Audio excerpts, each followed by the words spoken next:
کبھی کسی کو پکڑ لیتے ہیں، کبھی کسی کو پکڑ لیتے ہیں. دنیا کو پتہ ہے، ہماری ججز کو پتہ ہے، ہمارے جوڈیشری کو پتہ ہے کہ ایک ایک ووٹ لینے پہ 70 کروڑ روپے دیے گئے. فیض حمید پہ کیس چلا ہے کہ تم نے یہ کیا، تم نے وہ کیا، تم نے وہ کیا. اس کو ایک وردی پوش جرنیل نے مینیپولیٹ کیا. حسن جان میرے بھائی بیٹھے ہوئے ہیں، میرے دائیں سارے لوگ بیٹھے ہیں. فیصل نصیر اس کا نام ہے.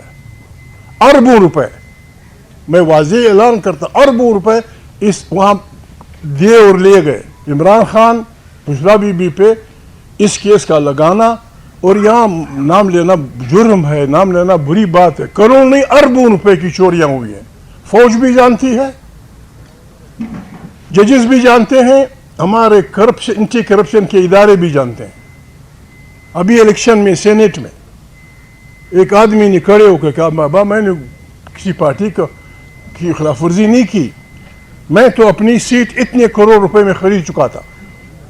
اینٹی کرپشن نے بھی سنا، فوجیوں نے بھی سنا، عدالتوں نے بھی سنا، کسی نے نہیں پوچھا کہ جناب اتنے کروڑ آپ کے پاس کہاں آئے، اور پھر خدا نخواستہ آپ نے وہ اختر جان اور محمود کو کیسے دیے، انہوں نے کیسے قبول کیے.